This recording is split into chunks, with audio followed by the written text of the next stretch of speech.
నేను షేర్ చేస్తాను. షేర్ చేస్తాను. అలాగే. ఉమ్.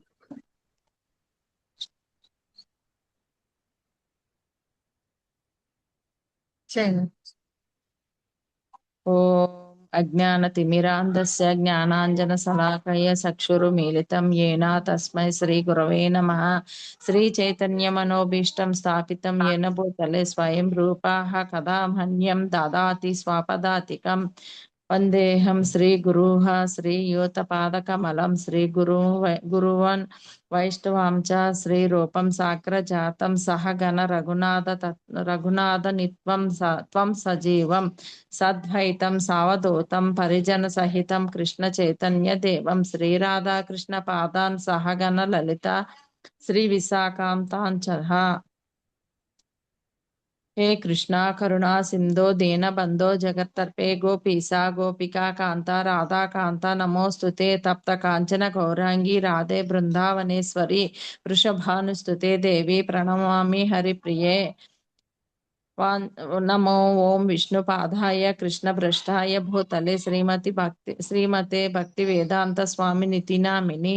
नमस्ते सरस्वती देवी गौरवाणी प्रचारिणी निर्विशेष शून्यवादी पाश्चात्य देशतारिणी.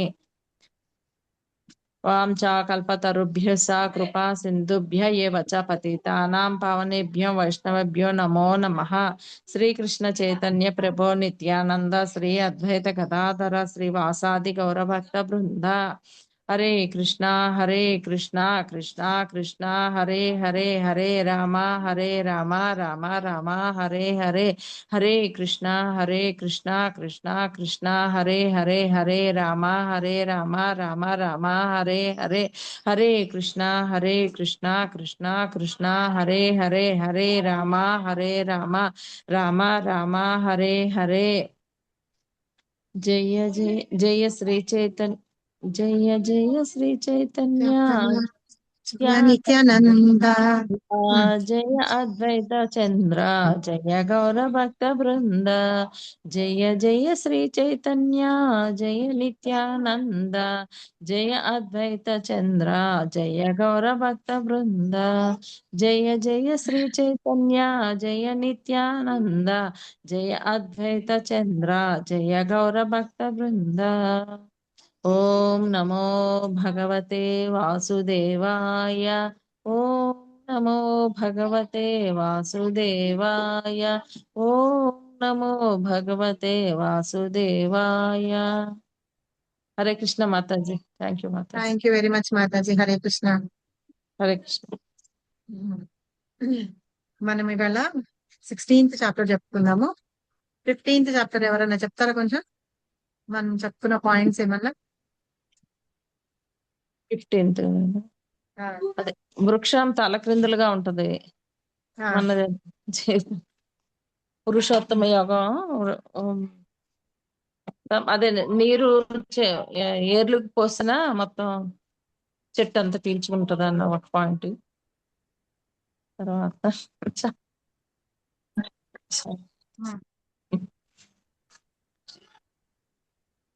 ఇంకేం చెప్తున్నావు? పురుషోత్తముడు అంటే ఎవరు చెప్పుకున్నాం? జీవి విష్ణుమూర్తి. అంటే ఎవరు? భగవంతుడు. కృష్ణ అంటే ఎవరు చెప్పుకున్నాము? బంధాలు. మనం అందరినీ బంధాలు అలా వేళ్ళైతే ఎలా వేసుకొని ఉన్నాయో అలా బంధాలు ఉన్నాయన్నాం. బంధాలు, సిగుళ్ళు, ఆకులు, వేళ్ళు.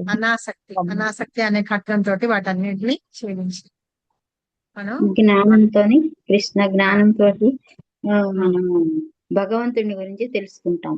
ఆధ్యాత్మిక జ్ఞానం గురించి.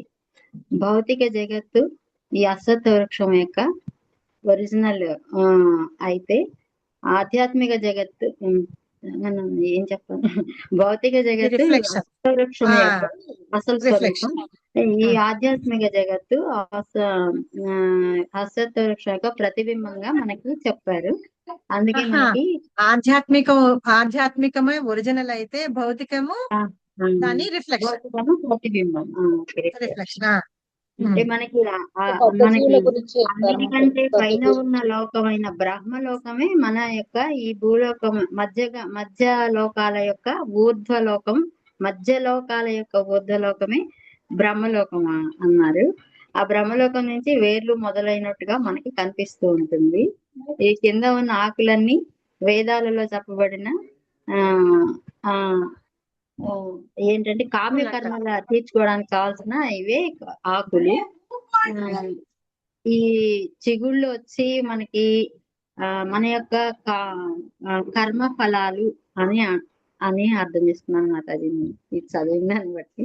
అయితే ఈ బ్రహ్మలోకం వరకు ఏంటంటే ఏ లోకంకి కింద నుంచి ఏ లోకంకి వెళ్ళినా బ్రహ్మలోకం వరకు కింద పాతాళ లోకాలు అవి ఉన్నాయి కదా, ఎక్కడొచ్చినా మళ్ళీ భూలోకంలోకి రావాల్సి వస్తుంది అన్నమాట. రావాలి. ఎప్పుడైతే మనం భగవంతుడి గురించి తెలుసుకుంటాం, మనం ఎవరు అని తెలుసుకున్నాం కదా, జీవుడు. 3 శ్లోకాలు చెప్పాను, త్రిశ్లోకి భగవద్గీత అని చెప్పాను. వేదాల యొక్క సారాంశం ఏంటి అంటే 3 అని కూడా చెప్పారన్నమాట. సో వాటిల్లో జీవుడు అంటే ఎవరు, జీవుడికి అసలు జీవుడి యొక్క లక్షణం ఏంటి, తర్వాత దేవుడు ఎవరు, భగవంతుడు ఎవరు, ఆయన ఏం చేస్తారు అని, సర్వ కారణాలకి కారణుడు అని ఆయన, తర్వాత మళ్ళీ ఏంటి పురుషోత్తముడు, ఉత్తమ పురుషోత్తముడు అని చెప్పాము. భగవంతుడికి షడ ఐశ్వర్యాలు ఉన్నాయి, ఆయనతోటి ఆ ఐశ్వర్యాలతోటి సమానంగా కానీ అంతకంటే ఎక్కువ గాని ఎవరికి ఉండవు అనమాట. అందుకని ఆయన్ని ఉత్తమ పురుషోత్తముడు అని అంటారని. జీవుడు భగవంతుని యొక్క అంశ అన్నాం, అలా అంశ అన్నప్పుడు మనం ఎప్పుడు భగవంతుడితోటి ఈక్వల్ గా కాలేమన్నమాట. అవి విషయాలు మనం లాస్ట్ చాప్టర్ లో చెప్తాం. ఈ చాప్టర్ మనం సమ్మరీ చెప్పుకుందాము. చాలా మంచి చాప్టర్ యాక్చువల్ గా చెప్పాలంటే 16ది దైవాసుర స్వభావాలు. ఇందులోనే ఉంది దైవ తర్వాత అసుర. దైవ గుణాలు ఎలా ఉంటాయి, అసుర గుణాలు ఎలా ఉంటాయి, వాళ్ళ స్వభావాలు ఎలా ఉంటాయి అని. అయితే మనకి ప్రభుపాద ఏం చెప్తారంటే రెండు రకాలు ఉన్నారట. ఒకళ్ళు అసురులు, ఇంకొకళ్ళేమో సురులు, అంటే దేవతలు రాక్షసులు అన్నమాట. 2 రకాల వాళ్ళే ఉన్నారు అని చెప్పేసి. అయితే ఈ దేవి గుణాలు అంటే దైవీ గుణాలు అంటే ఏంటి అని భగవద్గీత ఉంటే మీ దగ్గర చూడండి, 1st శ్లోకం నుంచి 3rd శ్లోకం వరకు ఉన్న వాటిల్లో ట్రాన్స్లేషన్ చదివితే మనకు అర్థమవుతుంది. మా 3 శ్లోకాల్లో ఏం చెప్తారంటే దైవీ గుణాల స్వభావం ఎలా ఉంటారు, దైవ గుణాలు ఉన్న వాళ్ళు ఎలా ఉంటారు అని చెప్తున్నారు అనమాట. ఎవరిదైనా భగవద్గీత ఉంటే చదవండి. చదవమంటారన్నమాట. 16వ చాప్టర్ లో 1 to 3 ఉంది కదా, దానిలో మీనింగ్ చదవండి. అదే ట్రాన్స్లేషన్ అంటే కదా. ఓ భరతవంశీయుడ, వైరాహిత్యము, స్వీయ స్థితి పవిత్రీకరణము, ఆధ్యాత్మిక జ్ఞానము, సముపార్జనము, దాన గుణము, ఆత్మ నిగ్రహము, యజ్ఞాచరణము, వేదాధ్యయనము, తపస్సు, సరళత్వము, అహింస, సత్యసంధత, క్రోధరాహిత్యము, త్యాగము, శాంతి, ఇతరుల దోషములను ఎన్నకుండుట, జీవులందరి ఎడ దయ, లోభరాహిత్యము, మృదుత్వము, సిగ్గు, దృఢ నిశ్చయము, తేజము, క్షమ, ధైర్యము, శుచిత్వము, అసూయ రాహిత్యము, గౌరవ వాంఛ లేకుండుట అను దివ్య గుణములు దైవీ స్వభావం కలిగిన దివ్యులయందుండును. ఇవన్నీ ఏంటంటేను ఈ స్వభావాలన్నీ ఎవరి దగ్గర ఉంటాయంటేను ఈ దైవీ స్వభావం కలిగిన వాళ్ళే లక్షణాలు ఇలా ఉంటాయట. అయితే ఇక్కడ ప్రభుపాద కొన్ని చెప్తారు, వాటిల్లో అన్ని కాకుండా కొన్ని చెప్పుకుందాం. మనం ఏంటంటే మనం అన్ని దైవీ గుణాలు ఉండాలి అంటే మనం చెప్తూ ఉంటాం చూసారా, కృష్ణ చైతన్యంలో ఉన్న భక్తులు ఎలా ఉంటారటంటే భక్తుల్లాగా ఉంటారట. వాళ్ళు జంతువుల్లాగా, సునకాలు, మార్జాలు అంటే కుక్కలు, పిల్లుల్లాగా ఉండరట. వాళ్ళు ఏంటంటే ఆ జంతువులకి ఏంటంటే 4 అవి చేస్తూ ఉంటాయి కదా, eating, sleeping, mating, defending. So ఈ 4 తెలుసు కదా, తినడం, పడుకోవడం, తమను తాము రక్షించుకోవడం, మైదున భోగం, అవే ఉంటాయి వాళ్ళలో. సో అలాంటివి మనుషుల్లో మనకి ఉండవు అన్నమాట. అలా కాకుండా మనం జన్మనిచ్చే సంతానంట కృష్ణ చైతన్యంలో ఉండేటట్టుగా అలాంటి సంతానానికి జన్మ ఇస్తాంట. సో అలాంటి తల్లిదండ్రులకి జన్మించే సంతానం కూడా అదృష్టవంతులు అని చెప్తున్నారు. సో అలాగ ఉంటారు అని చెప్తున్నారు. తర్వాత ఇంకొకటి ఏంటంటే మహాప్రభు యొక్క ఆంతరంగిక ఒక దేవుడు శుక హరిదాస్ మన చైతన్య చరితామృత చదువుకుంటున్నా ఎంతమంది ఉన్నారో తెలీదు. చోట హరిదాస్ అని ఒక ఆయన ఉంటాడనమాట. అతను ఏం చేస్తాడంటే ఒకసారి ఒక యువతిని, అంటే కాదు, అతను తన మామూలుగా యాక్చువల్ గా తనని ఒక ఆయన గురువు ఏం చేస్తారంటే బియ్యం తీసుకురమ్మని పంపిస్తారు.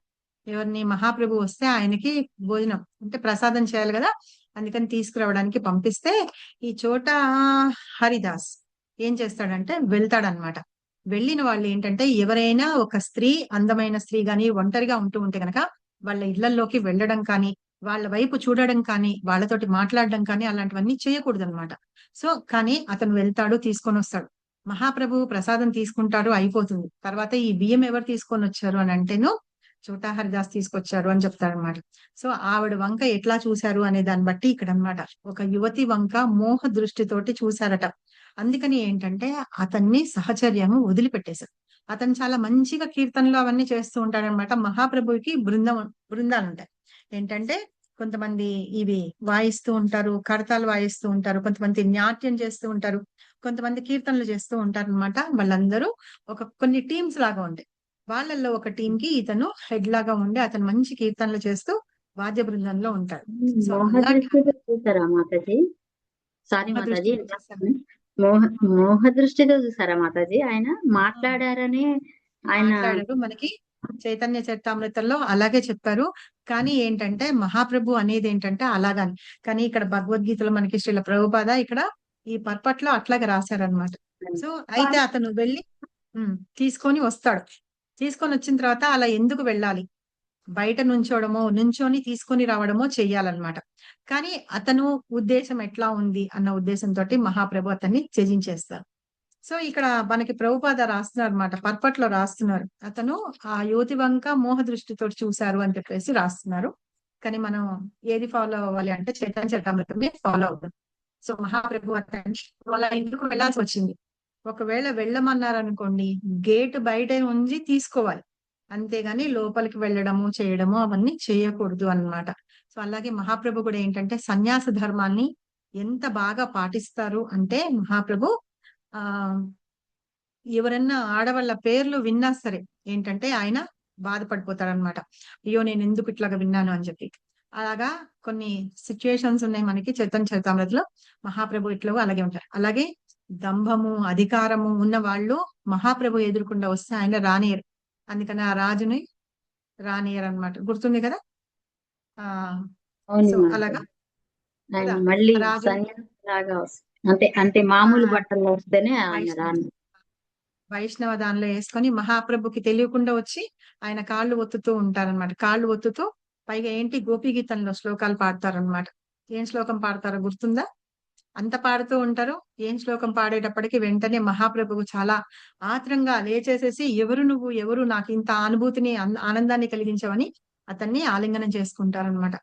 తవ కథామృతం సప్త జీవనం కవి కిరీడితం కల్మషాపహం శ్రవణమంగళం శ్రీమదాతతం భువి గృణంతి యే భూరిదా జనా అని ఇది పాడతారనమాట. అది ఆ శ్లోకం దగ్గరికి వచ్చేటప్పటికి ఇంకా మహాప్రభు ప్రేమ ఆవేశం పట్టలేక ఏంటంటే తవ కథామృతం అంటే మీ కథ అనేది ఏదైతే ఉందో అది అమృతం లాంటిది. మా అందరికి జీవితంలో అంటే ఈ 3 లోకాల్లో ఎవరైతే ఉన్నారో జీవులందరూ కూడా వాళ్ళందరికీ ఆనందాన్ని చేకూరుస్తూ ఉంటుందిట. అలాంటి కథ మీది అని చెప్పేసి అమృతాన్ని మా చెవుల్లో నింపుతూ ఉంటుంది అని చెప్పేసి ఆ శ్లోకానికి మీనింగ్ వస్తుంది. ప్రతాపరుద్రుడు ఇట్లాగా కదా మాతాజీ, ప్రతాపరుద్రుడే కదా. ఆ, అవును అవును పాడతారు. పాడిన తర్వాత అప్పుడు అతన్ని శిష్యుడుగా అంటే తన దర్శనం కలిగించిన తర్వాత అప్పుడు కూడా చెప్పడన్నమాట. ఆ రాజు చెప్పడు నేను పలానా ఇది అని చెప్పడన్నమాట. ఒక సింపుల్ వైష్ణవ డ్రెస్ తోటి వెళ్ళి మహాప్రభుకి కాళ్ళు ఒత్తుతూ ఆయన సేవ చేస్తూ ఉంటారు. అప్పుడు ఇది పాడిన తర్వాత అప్పుడు ఆయన ఆలింగనం చేసుకుంటారు. ఆ తర్వాత నుంచి ఈయన వచ్చి అంటే మహాప్రభు తోటి ఆ సహచర్యంలో ఉంటూ ఉంటారన్నమాట. సో ఇట్లా ఏంటంటే మహాప్రభు అలాంటి వాళ్ళని కూడా త్యజించి వేశారని. సో మామూలుగా ఉన్న వాళ్ళు ఏంటంటే ఈ స్త్రీ సాంగత్యం అనేది వాళ్ళు ఉండకూడదు అనమాట వాళ్ళకి. సో అలాగా ఉన్న లక్షణాలు ఉంటాయట. దైవీ సంపద ఉన్న వాళ్ళు అంటే ఆ లక్షణాలు ఉన్న వాళ్ళల్లో అవి ఉంటాయని. తర్వాత దానాలు చేయడం అంటాను చూసారా, అది కూడా దానం అని కూడా అన్నారు. దానం అంటే ఒక గృహస్థుడికి మాత్రమే ఉద్దేశింపబడిందిట. గృహస్థ ధర్మాన్ని ఆచరిస్తూ మనం జీవనాధారం కోసం మనం ధనం సంపాదించుకుంటూ ఉంటాం. ఆ వచ్చిన వాటిల్లో మనము కృష్ణ ప్రచారం చేసే వాళ్ళకి మనం దానం ఇవ్వాలి అని చెప్తున్నారు. కానీ దానం ఇచ్చేటప్పుడు ఏంటంటే ఆ పాత్ర ఎలాంటిది అని చెప్పి మనం చూడాలి అని. అంటే దానం ఇచ్చే చెయ్యే కాదు, ఆ పాత్ర కూడా ఎలా ఉంటుంది, ఎలాంటి వాళ్ళకి మనం దానం ఇస్తున్నాము అనేది కూడా మనం చూడాలి అని ఇక్కడ శ్రీల ప్రభుపాద మనకు చెప్తున్నారు. తర్వాత మనకి ఏంటంటే దమం అంటున్నారు, అంటే ఆత్మ నిగ్రహం అన్నమాట.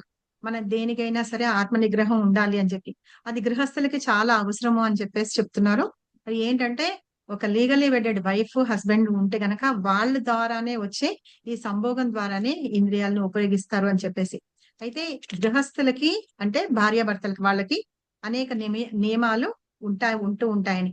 అయితే సంతానం కావాలి అనుకున్నప్పుడే వాళ్ళు ఆ సంభోగంతో వాళ్ళని పిల్లల్ని కనాలి అని. కానీ మామూలుగా సంభోగ వాంఛతోటి వాళ్ళు పిల్లల్ని కనకూడదు అని చెప్తున్నారనమాట.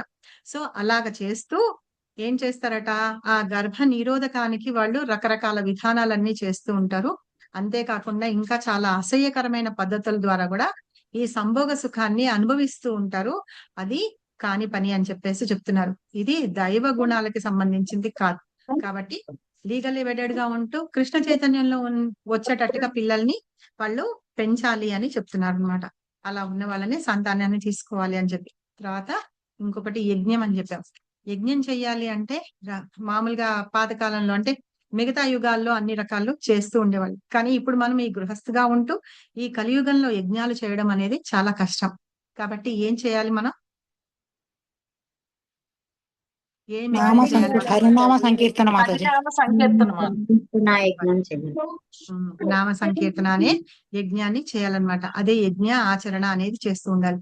సో తపస్సు అంటే కూడా మనకి బ్రహ్మచర్యం అలాంటివన్నీ చేసుకుంటూ తపస్సు చేసేది అనేది మనకి వీలు కాదు. కాబట్టి మనం ఇళ్లలోనే గృహస్థులుగా ఉంటూ కూడా మనం భగవంతుని నామాన్ని ధ్యానంతో చేస్తూ ఉంటేనే అది గొప్ప తపస్సు అని చెప్తున్నారు. సో ఇవన్నీ కూడా మనం చేస్తూ ఉండాలని, ఇలాంటివన్నీ ఉన్న వాళ్ళకి ఏంటంటే అవి దైవ లక్షణాలు ఉన్నట్టు అని చెప్పి.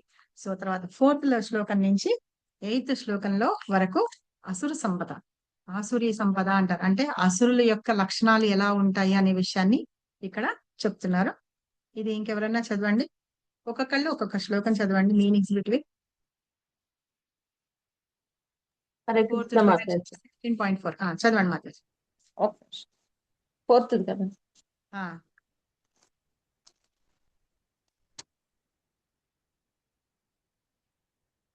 మీరు బుక్ తీసే లోపల ఇంకెవరైనా చదవండి. తీసారు మాతాజీ. మీనింగ్ ఏనా శ్లోకం ఉంటారా? శ్లోకం మీనింగ్ ఒక్కటే చదవండి, ఓ, శ్లోకం వద్దు, ఓ, మొత్తం మీనింగ్ ఓ చదవండి. పార్థ ఓ పార్థ, గర్వము, దర్పము, అహంకారము, కోపము, పౌరుషత్వము, అజ్ఞానము అను ఈ లక్షణములు అసూర స్వభావము కలిగిన వారికి చెందినవి. ఇవంటే ఏంటట, గర్వము, పొగరు, అహంకారం ఇవన్నీ ఉండడం ఏంటంటే అసుర స్వభావం ఉన్న వాళ్ళ లక్షణాలట, వాళ్ళ సంపదలు అన్నమాట. ఇది ఈ శ్లోకంలో ఏం చెప్తారంటే నరకానికి రాచబాట అంటారు, రాయల్ రోడ్ టు హెల్ అంటారట. ఏవి? ఈ గర్వము, అహంకారము, పొగరు ఉండడం అవన్నీ ఏంటంటే ఆ హెల్ అంటే తెలుసు కదా, నరకం, నరకానికి రాచబాట లాంటివిట ఇవన్నీ ఉండడం. ఇది శ్రీల ప్రభుపాద ఫస్ట్ లైన్ లోనే చెప్తున్నారు చూడండి భాషల్లో, నరకానికి రాజబాట ఇది. సో కాబట్టి ఏంటంటే ఈ లక్షణాలు లేకుండా ఉండాలి. కానీ అసురులకి ఇలాంటి లక్షణాలు ఉంటాయట. 5th శ్లోకం చదవండి. 5th లో ట్రాన్స్లేషన్ ఒకటే చదవండి శ్లోకాలు. చదవనా మాతాజీ? చదవండి, దైవీ గుణం. ఒక్కొక్కళ్ళు ఒక్కొక్కటి చదవండి. వరలక్ష్మి మాత చదవండి. శీల ప్రపాదకి జై. దైవ గుణములు మోక్షమునకు అనుకూలములై ఉండగా అసుర గుణములు బంధకారకములగుచున్నవి. ఓ పాండుపుత్ర, నీవు దైవీ గుణములతో జన్మించి ఉన్నందున శోకింపకము. సూపర్. సో ఇప్పుడు ఏం చెప్తున్నారు, దైవీ గుణాలు ఏంటంటే అవి మోక్షానికి అంటే భగవంతుడి ధామానికి చేయడానికి మనకి అనుకూలమైతే, ఈ అసుర గుణాలు ఏవైతే ఉన్నాయో అవి మనకి బంధనాలు లాంటివిట. అయితే ఇప్పుడు అర్జునుడికి డౌట్ వచ్చిందనమాట. నువ్వు ముందన్ని దైవీ గుణాలు చెప్పావు, అసుర లక్షణాలు ఏంటున్నాయో చెప్పావు, నరకానికి రాచబాట అని చెప్పావు, అయితే ఇప్పుడు నాకు ఎలాంటి గుణాలు ఉన్నాయి అని చెప్పేసి అర్జునుడికి డౌట్ వస్తుంది అనమాట. దానికి ఆన్సర్ గా చెప్తున్నారు అనమాట కృష్ణ. ఓ అర్జున, నువ్వు ఏంటంటే పాండుపుత్ర అంటున్నా, నీలో అన్ని దైవీ గుణాలు ఉన్నాయి కాబట్టి నువ్వు శోకించకు అని చెప్పి. అంటే అర్జునుడిలో ఎలాంటి గొప్ప గొప్ప గుణాలు ఉన్నాయి తెలుస్తుంది కదా, క్రోధం లేకపోవడం, అహంకారం లేకపోవడం, అలాంటివన్నీ ఉన్నాయి అర్జునుడిలో. అందుకని అతను దైవీ గుణాలకి సంబంధించిన వాడు అని చెప్తున్నారు. 6th శ్లోకం చదవండి ఎవరైనా. చదవనా మాతాజీ? చదవండి మాతాజీ. హరే కృష్ణ మాతాజీ. హరే ఓ కృష్ణ. పృతకుమార, ఈ లోకమున దైవాసురులనే 2 రకముల జీవులు కలరు. దైవీ ఉమ్, గుణములను నేను ఇదివరకే నీకు సవివరముగా వివరించుతును. ఇక ఇప్పుడు అసుర గుణములను గూర్చి నా నుండి వినుము. హరే కృష్ణ మాతాజీ. సో 2 రకాల జీవులు ఉంటారని చెప్పాను కదా. ఒకళ్ళేమో దైవ అసురులు ఉంటారన్నమాట. సురులు అంటే ఏమో దైవీ గుణాలకు సంబంధించిన వాళ్ళు, అసురులు అంటే ఏంటంటే రాక్షస గుణాలకు సంబంధించిన వాళ్ళు.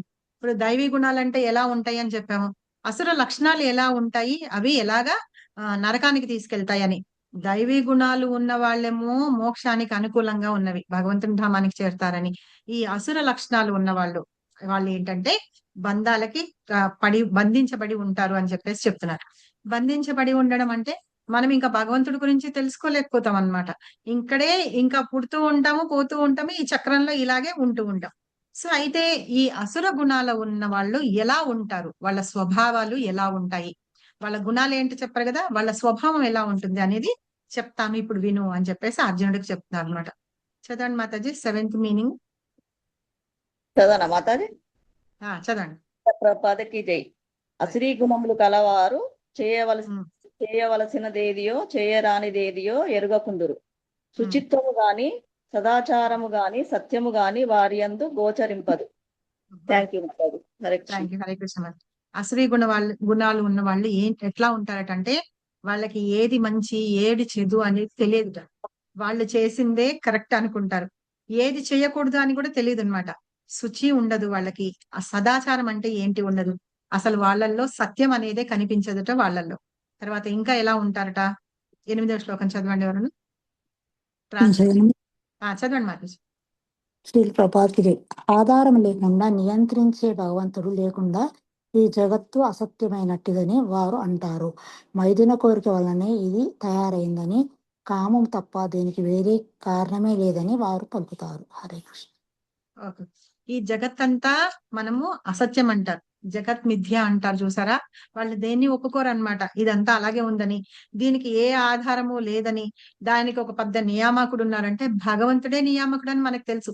సృష్టి అంతా ఆయన ద్వారానే చేయబడిందని తెలుసు, ఆయన ద్వారానే నియామకం అంటే ఆయన ద్వారానే మెయింటైన్ చేయబడుతుందని తెలుసు. కానీ వాళ్ళందరూ ఏమంటారంటే ఇవన్నీ అబద్ధాలు, ఇవన్నీ అసత్యాలని వాళ్ళు అవన్నీ ఒప్పుకోరు అనమాట. ఇంకా ఏం చెప్తారంటే వాళ్ళు ఇప్పుడు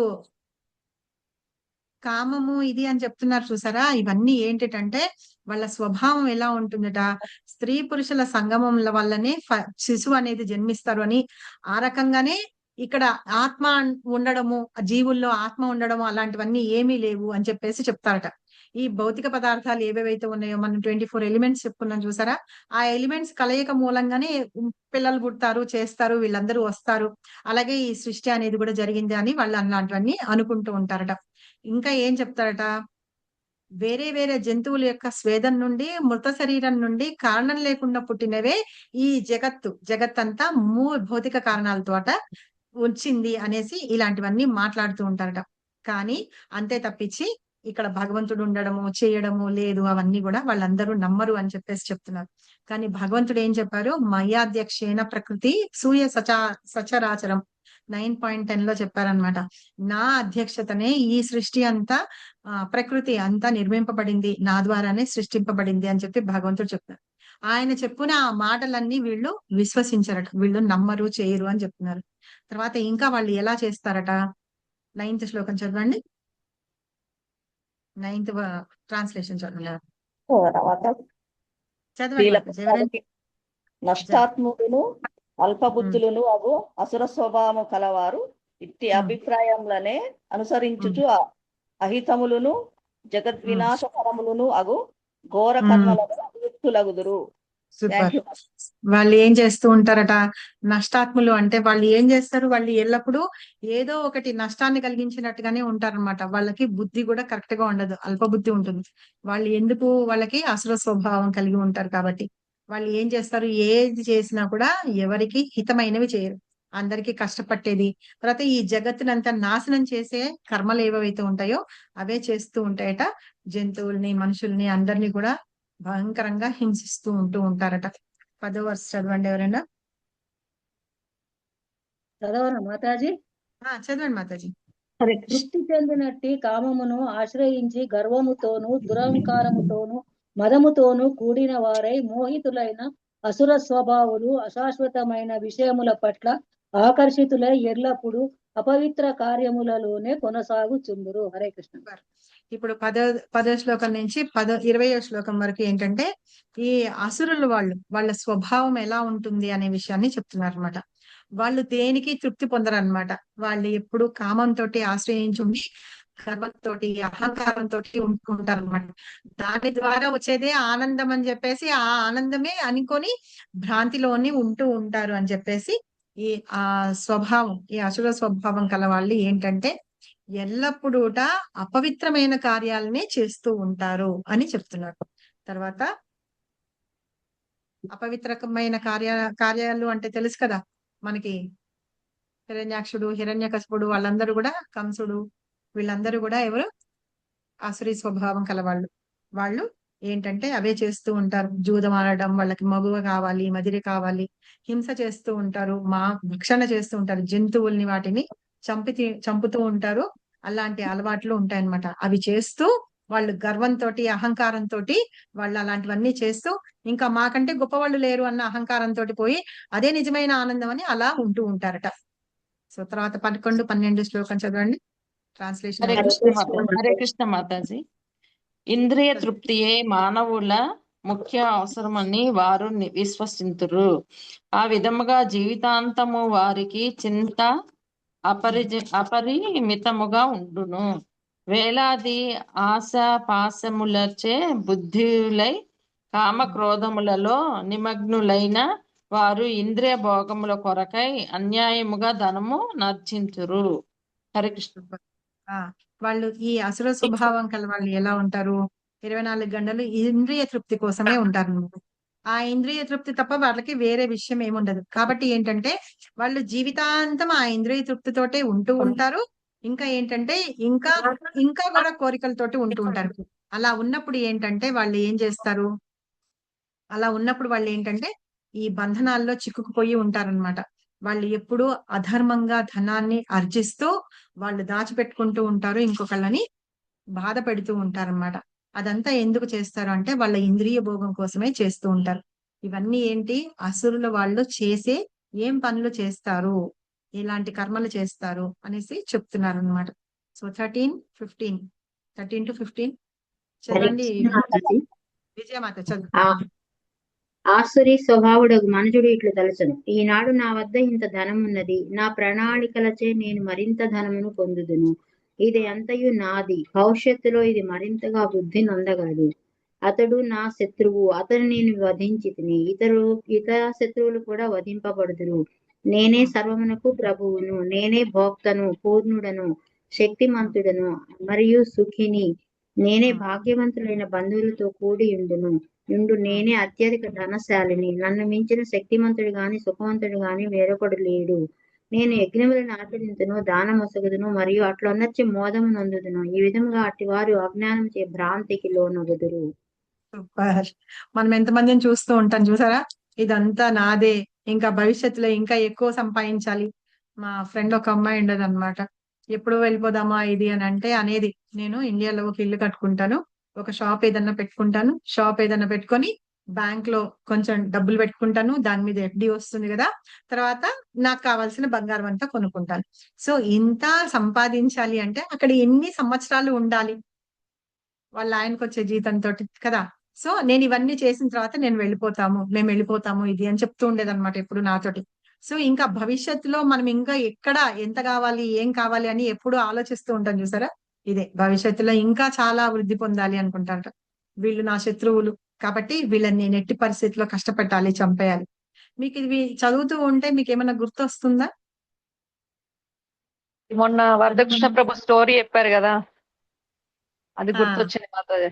మొన్న అది లాస్ట్ కుక్కలాగా పుట్టే వరకు అతను ఇంకా దేవుడి దగ్గరికి పోడు అని అంటాడు కదా. మనకి అత్యాశ అట్లాగే ఉంటూ ఉంటుంది అని, మనకి మానవులు అందరికీ అలాగే ఉంటుంది.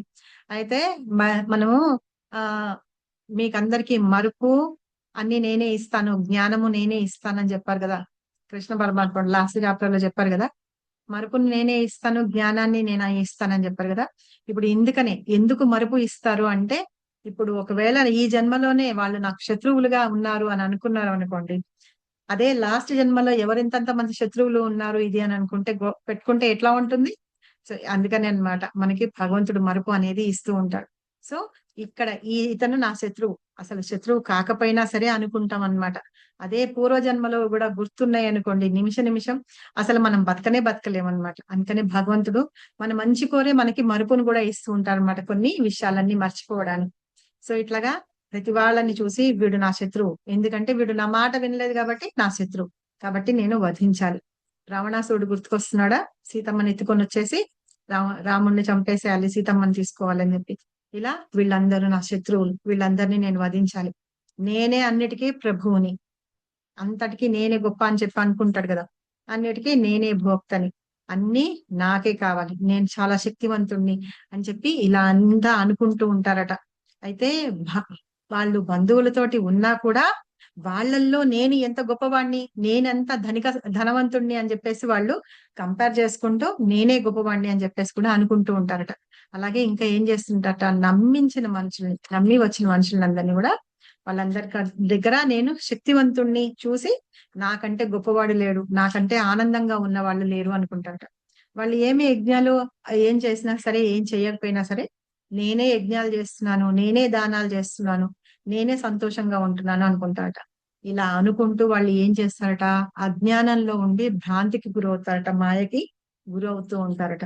సో అసురి స్వభావం కల వాళ్ళు ఇలా ఆలోచించుకుంటూ ఉంటారట ఇవన్నీ. కాబట్టి మనం ఏం చేయాలి, మనం ఇలా ఆలోచించుకోకూడదు అనమాట. ఎప్పుడు దేని గురించి ఆలోచించాలి? భగవంతుడు మాతాజీ భక్తి గురించి. భక్తి గురించి, భగవంతుని ఎలా సేవ చేయాలి, ఆనందపరచాలి. ఎలా సేవ చేయాలి, మాతాజీ ఎలా సేవ చేయాలి భగవంతుడికి ఎలా సేవ చేయాలి, భగవంతుడికి ఎలా ఆనందింప చేయాలి అని మనము ఆలోచించుకోవాలన్నమాట. సో అట్లాంటి స్వభావం ఉన్న వాళ్ళ యొక్క గమ్యం ఏంటి అనేది 16th శ్లోకం అన్నమాట. ఇది ఎవరైనా చదవండి, 2వ లైన్ లో ఉంది ట్రాన్స్లేషన్. హరే కృష్ణ మాతాజీ. చదవండి. అది అపరిమితంగా ఇదైనా అసుర స్వభావం కలిగిన వ్యక్తి తన సంపాదన కొరకు హద్దు తెలియదు, అది అపరిమితంగా ఉంటుంది. ప్రస్తుతము తన దగ్గర ఎంత ఉన్నదనే విషయం గురించి, ఆ మూలధనాన్ని మరింత ఉపయోగించే ప్రణాళికల గురించి అతడు ఆలోచిస్తాడు. ఈ కారణంగా అతడు ఎటువంటి పాప పద్ధతిలోనైనా పనిచేయడానికి వెనుకాడకుండా అన్యాయంగా నల్లబజారులో వ్యాపారం చేస్తాడు. అది అయిపోయింది 16th. వారు ఈ విధంగా అనేక చిత్త విభ్రాంతులై కలత నుండి మోహజాలంతో బద్దులై ఇంద్రియ భోగాల పట్ల మిగుల ఆసక్తి పొంది నరకానికి వెళ్తారు. సో ఇలాగ ఈ భౌతిక విషయాల పట్ల ఇంత ఆసక్తి ఉంటూ ఎప్పుడైతే వాళ్ళు ఈ మనస్తత్వం వాళ్ళది, ఇందాక మనం 13 నుంచి 15 శ్లోకాల్లో చెప్పుకున్నాం చూసారా, అంతా నాదే, భవిష్యత్తులో నేను ఇంకా గొప్పవాడిని అవుతాను, వీడు నా శత్రువు, నేను చంపేయాలి, నాకంటే గొప్పవాడు లేడు, నాకంటే శక్తిమంతుడు లేడు, అలా అనుకుంటూ ఉంటారు చూసారా. అలాగ వాంటి వాళ్ళు అలాంటి ఆలోచనలో ఉంటారట. అలాంటి వాళ్ళు ఏంటిట, అజ్ఞానంతో ఉన్న వాళ్ళు ఏం చేస్తారట అంటే ఇంద్రియ భోగాల పట్ల చాలా ఆసక్తి ఉంటారు కదా, అలాంటి వాళ్ళు ఏం చేస్తారు, నరకానికి వెళ్తారట. ఆ నరకాన్ని వెళ్తారు అని చెప్పి 17వ శ్లోకంలో చెప్తున్నారు. చదవండి, ఇది కూడా బాగుంటుంది. ఎవరన్నా? కృష్ణ మాతాజీ. ధనము మరియు మిథ్యాహంకారములచే మోహితులై కృతార్థులమని భావించుతూ సదా గర్వితులై వారు కొన్ని మార్లు విధి నియమములను పాటింపకనే దంభముతో నామకార్థము యజ్ఞములను అనురింతురు. వాళ్ళు ఏం చేస్తారట, అలాంటి వాళ్ళు అసుర స్వభావం కల వాళ్ళు కపట స్వభావాన్ని చూపిస్తూ ఉంటారట. వాళ్ళు ఎల్లప్పుడూ ఇవి ఉన్నా ఇంటి ఉన్నా ఇలా చేస్తూ అధర్మంగా వాళ్ళు సంపాదిస్తున్నా వాళ్ళు ఎప్పుడు సంతృష్టి పొందరట. సంతృష్టి పొందక ఇంకా ఏం చేస్తారట, వాళ్ళ మనసులో అంటే ఏమంటారు, ఇది చాలు అనేది ఉండదన్నమాట. సంతృష్టి పొందకుండా ఇంకా ఏం చేస్తారు, వాళ్ళు గర్వంతో ఉంటారట. ఆ గర్వంతో, ధనం ఉన్నదన్న అహంకారంతో వాళ్ళు భ్రాంతిలో ఉండిపోయి వాళ్ళు మన పురాణాల్లో వాటిల్లో నియమ నిబంధనలు ఏవేవైతే ఉన్నాయో ఆ నియమాలన్నిటిని ఉల్లంఘిస్తూ ఉంటారట. ఉల్లంఘిస్తూ వాళ్ళు ఏం చేస్తారు, పేరు ప్రఖ్యాతుల కోసం ఏదో యజ్ఞాలు అవన్నీ చేస్తూ వాళ్ళు ఏంటంటే కపట స్వభావాన్ని చూపిస్తూ ఉంటారట. అంటే నేను మంచివాడిని చూడండి, నేను యజ్ఞాలు చేశాను, యాగాలు చేశాను అనేసి అవన్నీ చూపిస్తూ ఉంటారట. సో 18వ శ్లోకం చదవండి. కృష్ణ. విద్యాహంకారము, బలము, గర్వము, కామ క్రోధాలతో మోహితులై అసుర స్వభావులు తన దేహాలలో ఇతరుల ఉమ్, దేహాలలో ఉన్నట్టి భగవంతుని పట్ల అసూయ ఉమ్. కలవారే నిజమైన ధర్మంను దూషిస్తారు. దూషిస్తారు. వాళ్ళకి ఏంటంటే ఎప్పుడు అహంకారం ఉంటుంది, నేనే బలవంతుణ్ణి అది అని చెప్పేసి ఉంటారు, గర్వం ఉంటుంది. వాళ్ళకి ఎప్పుడు కామము క్రోధము ఉంటూ ఉంటాయి అన్నమాట. వాళ్ళతో ఉంటారు. అది ఆసుర స్వభావం కల వాళ్ళ లక్షణం అన్నమాట. వాళ్ళు ఏం చేస్తారట, అందరి హృదయాల్లోనూ భగవంతుడు ఉన్నాడు, పరమాత్మ ఉన్నారు కదా, ఆ పరమాత్మని కూడా భగవంతుడి మీద అసూయతోటి ఆయనని దూషిస్తూ ఉంటారట. అలా చేస్తూ ఉన్న వాళ్ళ ఫలితం ఎలా ఉంటుంది చూడండి. 19వ శ్లోకం చదవండి. చదవండి కృష్ణకుమారి మాతాజీ. ఆ, అసూయ గలవారు క్రూరులను అగు ఉమ్, నరాధములను వివిధ ఆసుర జన్మలనడి సంసార ఉమ్. సాగరమును నేను శాశ్వతముగా పడద్రోయిచున్నాను. ఆ, ఇట్లా ఉన్న వాళ్ళ ఫలితం ఎలా జరుగుతుందటంటే, ఈ అసూయ కలిగి క్రూరులై ఉంటుంటారు చూసారా, వాళ్ళు ఈ సంసార సాగరంలో మళ్ళీ పడేస్తూ ఉంటాను. అంటే మళ్ళీ ఈ జన్మ మృత్యు చక్రంలో నేను ఎప్పుడు వాళ్ళని పడేస్తూ ఉంటాను. వాళ్ళు నా దగ్గరికి ఎప్పుడు రాను కూడా రాలేరు అని చెప్పేసి కృష్ణ చెప్తున్నారు అనమాట. ఇవన్నీ ఎవరికి చెప్తున్నారు? అర్జునుడు ఎవరికి అర్జునుడికి చెప్తున్నారు అనమాట. సో తర్వాత ఏం చెప్తున్నారు చూడండి. అలాంటి వాళ్ళకి ఇలాంటి దండన వస్తుంది అని 20వ శ్లోకంలో చెప్తున్నారు. చెప్పండి. ఓ 20వ. కౌంతేయ కౌంతేయ అసుర యోనుల యందే మరల జన్మించి అట్టివారు నన్నెన్నడూను పొందజాలక క్రమముగా అతిహేయమైన జన్మలకు పతనం మనము జన్మ మృత్యు చక్రాల్లో పడడమే కాదు, చాలా హీనమైన జన్మలు కూడా తీసుకుంటూ ఉంటారట. ఎలాంటివంటే కుక్కలు, తక్కలు, చేపలు, ఇంకా సరళీసృపాలు అంటారు. అంటే ఈ నేల మీద పాకే విష జంతువులు ఉంటాయి చూసారా, అలాంటివి కూడా, అలాంటి హేయమైనవి, లేకపోతే స్టూల్లో ఉండే చిన్న చిన్న వామ్స్ లాగాను, అలాంటి హేయమైన జన్మలకు కూడా వాళ్ళు పతనమైపోతూ ఉంటారట. ఈ అసురీ జాతుల్లో ఉన్న వాళ్ళు ప్రతిసారి పుడుతూ ఉంటారట. పుడుతూ ఉంటే మానవ జన్మ మాత్రమే కాదు, ఇలాంటి హీనమైన జాతుల్లో జంతువుల జన్మలకు కూడా వాళ్ళు తీసుకుంటూ ఉంటారు అని చెప్తున్నారు అనమాట. ఇంకా నెక్స్ట్ అయితే హరే వీటి కృష్ణ నుంచి మాత. వీటి నుంచి ఎలా బయటపడాలి? సో ఇప్పుడు అసుర స్వభావాలు మనలో ఏమన్నా ఉన్నాయి అనుకోండి, వాటి నుంచి మనం ఎలా బయటపడాలి 21వ శ్లోకంలో చెప్తున్నారు. చదవండి మాతాజీ. హరే కృష్ణ మాత. కామము, క్రోధము, లోభము అనేవి 3 నరక ద్వారములై ఉండును. అవి ఆత్మనాశనమునకు కారణమగుటచే ప్రతి బుద్ధివంతుడు వాటిని త్యజింపవలను. నరకానికి 3 ద్వారాలు అన్నమాట. ఏంటి? కామము, క్రోధము, లోపము. ఎవరైనా అడిగినా కూడా క్వశ్చన్ అన్నమాట, గుర్తుపెట్టుకోండి. నరకానికి 3 ద్వారాలు ఏంటంటే కామము, క్రోధము, లోభం. ఈ 3 ద్వారాల ద్వారా ఏంటి, ఇవి ఎప్పుడు తెరుచుకొని ఉంటాయట. అవి ఉన్నప్పుడు ఏంటంటే ఆత్మ పతనానికి కారణమవుతుందట. అలాంటప్పుడు బుద్ధిమంతుడైన వాళ్ళు ఏం చేస్తాడటంటే వీటిని వదిలిపెట్టేయాలట. ఈ కామము, క్రోధము, లోభము, ఈ మూడింటిని వదిలిపెట్టేస్తే వాళ్ళు ఏం చేస్తారట, భగవంతుని ధామానికి చేరగలుగుతారు, భగవంతుడి గురించి తెలుసుకోగలుగుతారు అని చెప్పేసి చెప్తున్నారు. 22nd లో చెప్తున్నారు, చదవండి. అలాంటి వాళ్ళు ఓ అలా తెలుసుకున్న కౌంతేయ తర్వాత ఏం చేస్తారు? ఓ కౌంతేయ ఈ 3 రకములైన నరక ద్వారముల నుండి తప్పించుకునే వ్యక్తి ఆత్మానుభూతికి అనుకూలములైన కార్యములను చేస్తూ క్రమంగా పరమగతిని పొందును. హరే కృష్ణ. పరమగతి అంటే భగవంతుని ధామానికి చెందుతారనమాట. ఈ నరక ద్వారాల నుండి తప్పించుకొని, మనం చూడండి స్నేక్స్ అండ్ లాడర్ ఆడతాం కదా, ఆడతారు కదా మనందరం. మాతాజీ స్నేక్స్. అవును. అందులో కాయిన్ వేయంగానే పాములు ఉంటాయి.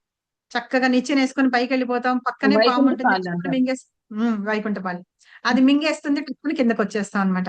సో వాటిని తప్పించుకొని మనం ముందుకెళ్ళడానికి మనం చూస్తూ ఉంటాం అనమాట. సో అట్లాగే ఈ నరకాల ద్వారాలు ఏవేవైతే ఉన్నాయో 3 లైన్ గా ఉన్నాయి అనమాట.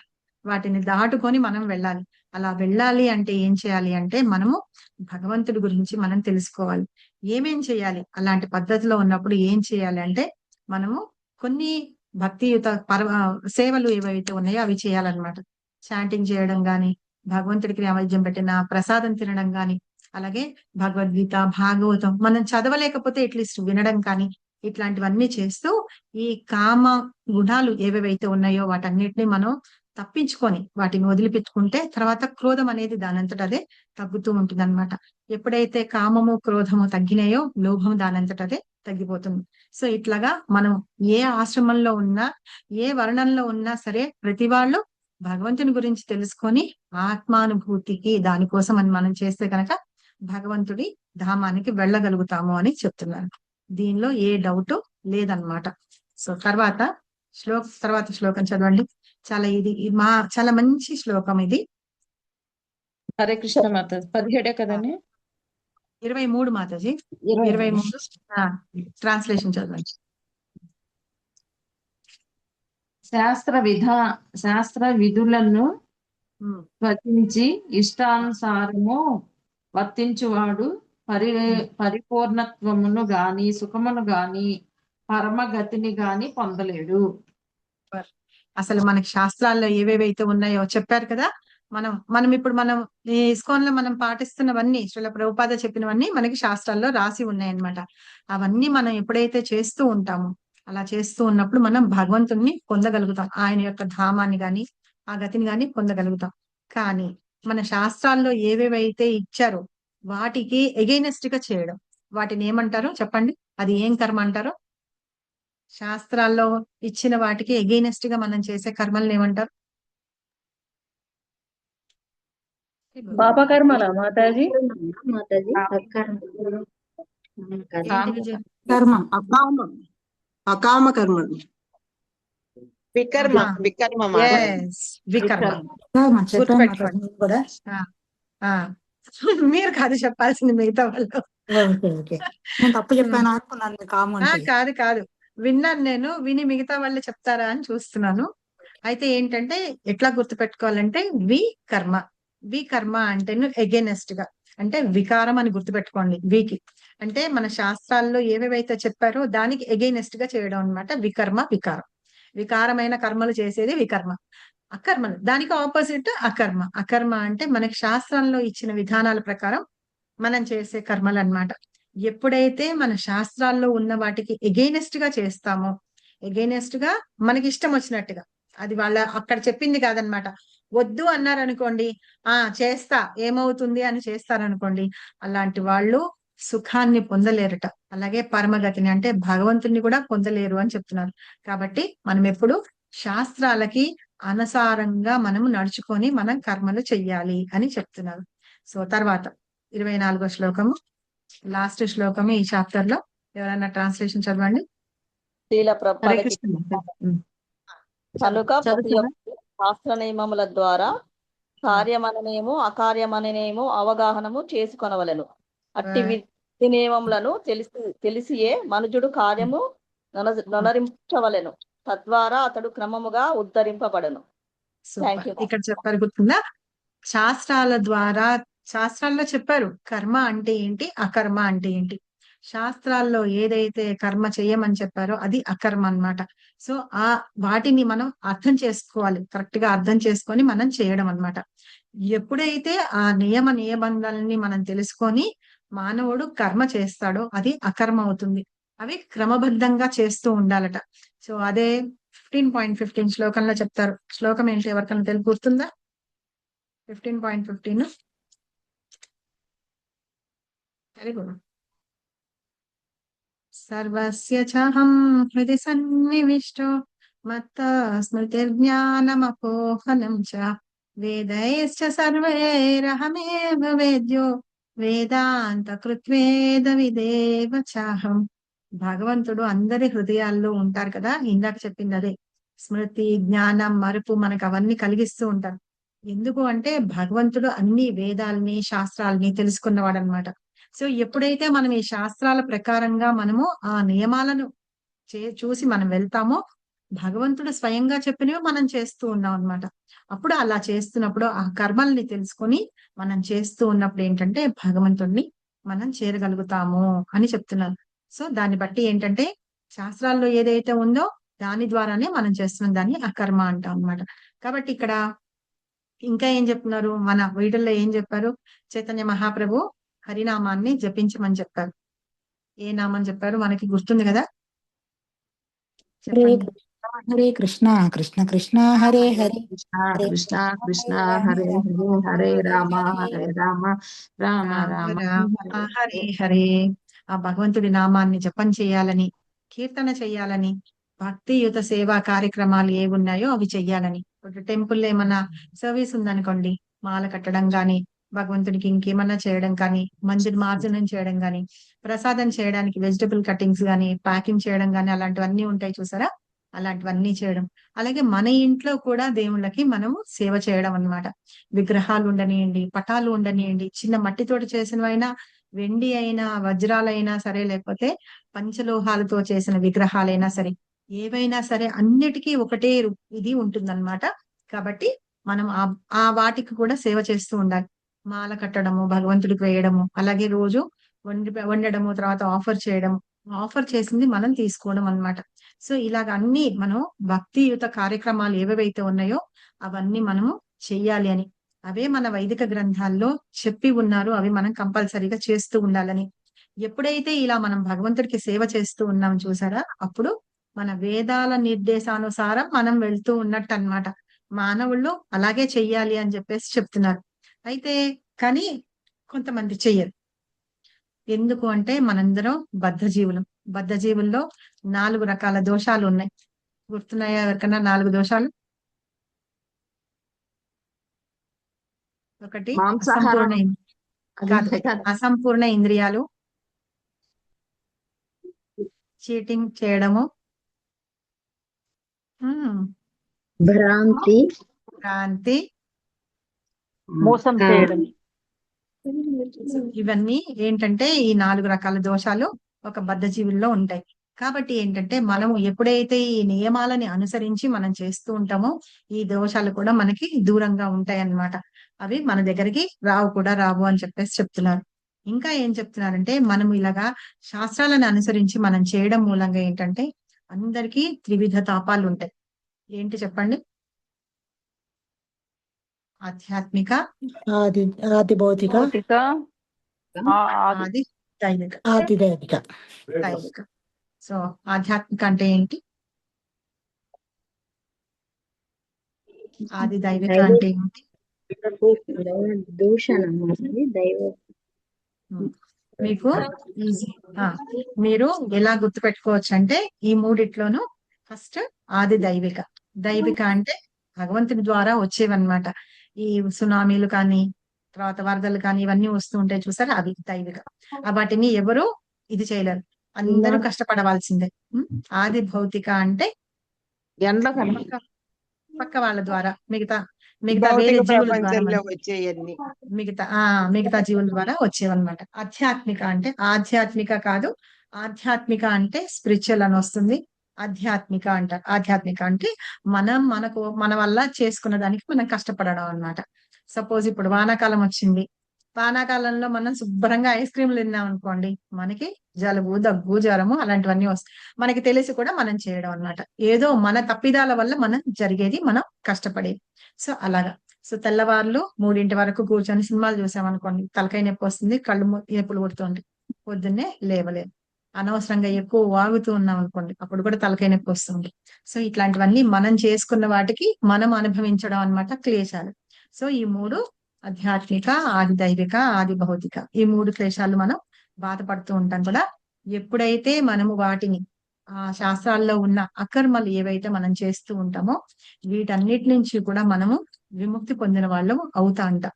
సో ఈ రకంగా మనము ప్రతి భగవంతుడికి రోజు సేవా కార్యక్రమాలు చేస్తూ మన ఆచార్యులు ఎవరైతే చెప్పి ఉన్నారో శిక్షణ ద్వారా మనం చేస్తూ మన జీవితాన్ని సఫలం చేసుకోవాలి అంటున్నారు. సో కాబట్టి ఇది దైవీ అసుర స్వభావాలు ఎలా ఉంటాయి అని చెప్పేసి ఈ చాప్టర్ లో చెప్తున్నారు. అర్థమైందా? చాలా చిన్న చాప్టర్, ఈజీగా గుర్తుపెట్టుకోవచ్చు. అంటే మాతాజీ ఇందులో ఆధ్యాత్మిక అనే దాంట్లోనే సెకండ్ ఉండదా మాతాజీ? ఆధ్యాత్మికనా? ఆధ్యాత్మిక ఉంటుంది. ఆ దీర్ఘం వచ్చిన కాదు. మిగతా రెండు ఆది భౌతిక, ఆది దైవిక. రెండో అనే కదా మాతాజీ? ఫస్ట్ దానికి ఆధ్యాత్మిక అని వస్తుంది, 2 ఆది దైవిక, ఆది భౌతిక అన్నమాట. ఓకేనా? సో ఈ క్లేశాలన్నిటిని కూడా విడిపడి మనం భగవంతుని ధామానికి చేరుకోవడానికి మనకి ఈజీ అవుతుంది. ఆ పరమ గతి అంటే భగవంతుని యొక్క చరణాల దగ్గర మనకి స్థానం లభిస్తుంది. సరేనా? ఎవరికైనా డౌట్స్ ఉన్నాయా? సింపుల్ గా ఎవరైనా సమరైజ్ చేయగలిగితే చేస్తారా?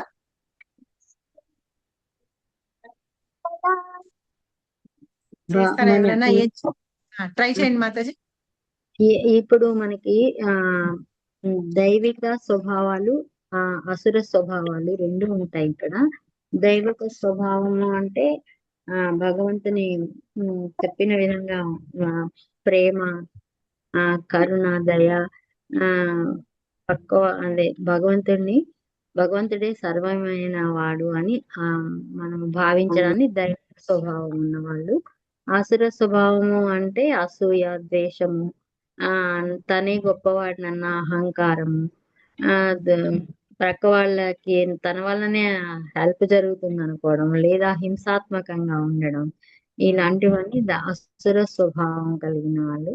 ఈ అసుర స్వభావంలో నుంచి బయటపడాలి అంటే మనము భగవంతుడు వేదాలలో చెప్పబడినట్లుగా కర్మలను ఆచరించడం ద్వారా మనం భగవంతుడిని చేరడానికి ప్రయత్నించాలి. ఈ ఆసుర స్వభావాల నుంచి బయటపడడానికి ప్రయత్నించాలి. ఈ ఏవి గేట్స్ అంటే ఈ అసుర స్వభావానికి 3 అంటే అవి నరకానికి దారితీస్తాయని, ఆ నరకానికి దారితీసే 3 మార్గాలు ఉన్నాయని చెప్పాను. కామము, క్రోధము, లోభం. ఈ 3 ద్వారా మనం నరకానికి వెళ్తాం.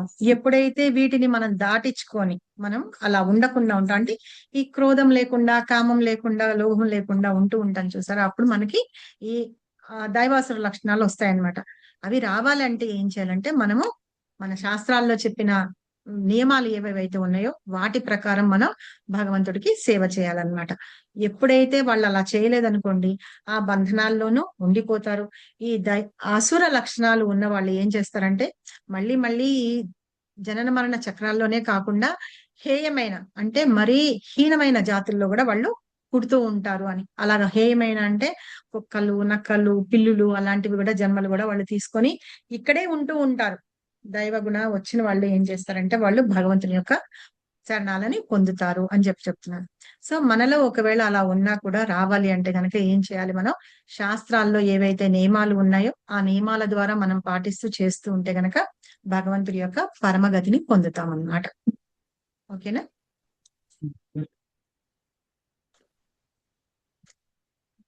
హరి బోల్. అర్థమైందా చెప్పింది? అర్థమైంది. అదే మాకు సందేహం. పుట్టినప్పుడు ప్రతి జీవి లేదా ప్రతి బేబీ, అంటే మనం మానవులం అయితే ప్రతి వాళ్ళకి వాళ్ళు బానే ఉంటారు కదా మాతాజీ. కొంత ఏజ్ వరకు వాళ్ళకి ఏ ఆసుర స్వభావం అనేది ఉండకుండా ఉంటుంది. అందుకనే చిన్నపిల్లల్ని చూస్తే మనందరికి దైవమే గుర్తొస్తూ ఉంటారంటే వాళ్ళలో ఇవన్నీ ఉండవు. అంటే అలా ఒక బాల్యావస్థ నుంచి ఇందులోకి రావడానికి కారణం అంతకుముందు వాళ్ళకున్న స్వభావం, కర్మఫలాల మాతాజీ. మరి భగవంతుడు ముందుగా అందరికి మంచి స్వభావమే ఇచ్చి పంపిస్తారు.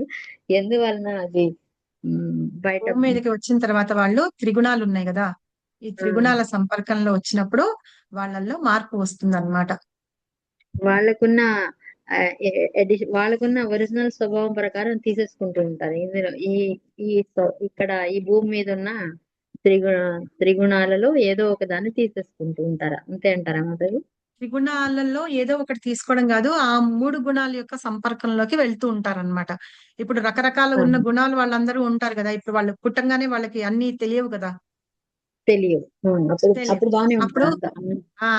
అప్పుడు వాళ్ళు ఏం చేస్తారంటే ఎలాంటి గుణాలు ఉన్న వాళ్ళు వాళ్ళతోటి సంపర్కంలోకి వస్తారు చూడండి. అది అలా ఉన్నప్పుడు అర్థం కూడా కావట్లేదు మాతాజీ. అంత బానే ఉంటారు, ఆల్ ఆఫ్ ఎ సడన్ వాళ్ళలో ఈ కోపం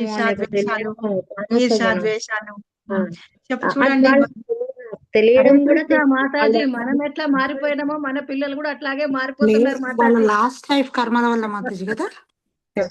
అది మన జీవి వచ్చేది కర్మల వల్ల జన్మ అనేది తీసుకుంటారు మాతాజీ. అనేది మనం పుట్టంగానే మనం చిన్నపిల్లల్ని భగవంతుడితోటి సమానంగా చూస్తాం కదా, తర్వాత స్లోగా చేరుతుంది అంటే మార్పు చెందుతుంటే కరెక్టే. మనం పిల్లల్ని కొంచెం కొంచెం పెరుగుతున్న తర్వాత ఏం చెప్తాము, అదిగో ఆ ఆంటీ మంచిది, ఆ ఆంటీ దగ్గరికి వెళ్ళకు, సరేనా, కృష్ణకుమారి ఆంటీ అస్సలు మంచిది కాదు, ఆంటీ దగ్గరికి వెళ్ళకు, అన్ని చెడు విషయాలు చెప్తుంది. విజయ మాతాజీ ఏదేదో చెప్తుంది, అన్ని అబద్ధాలు చెప్తుంది, ఆవిడ దగ్గరికి వెళ్ళకు చెప్తామా లేదా? కొంతమంది తల్లులు అయితే బాగా చెప్తారు. పిల్లలకి ఏం తెలుసు, వాళ్ళు ప్రేమగా పిలిచిన ప్రతి వాళ్ళ దగ్గరికి వెళ్ళిపోతారు. అవును. అవునా? సో అట్లాగనమాట. అయితే మా పాప 1.5 year అట్లా ఉన్నప్పుడు మా ఆడపడుచు కూతురు పెళ్లికి వస్తుంటే మా ఆయన చెప్పారనమాట మా పాపకి, నువ్వు ఇండియా వెళ్ళిన తర్వాత ఇక్కడ ఎవరి దగ్గరికి వెళ్తే వాళ్ళ దగ్గరికి వెళ్ళినట్టుగా అక్కడికి వెళ్ళినప్పుడు వెళ్ళకు నువ్వు, ఎందుకంటే అక్కడ పిల్లల్ని ఎత్తుకుపోయే వాళ్ళు ఉంటారు, ఎవరి దగ్గరికి వెళ్ళకు అని చెప్పి. అయితే ఎయిర్పోర్ట్కి వెళ్ళగానే మా నాన్న వచ్చారు. మా నాన్న రాగానే మామూలుగా మా నాన్నను మా అమ్మాయి చాలా ఫ్రెండ్స్ అన్నమాట.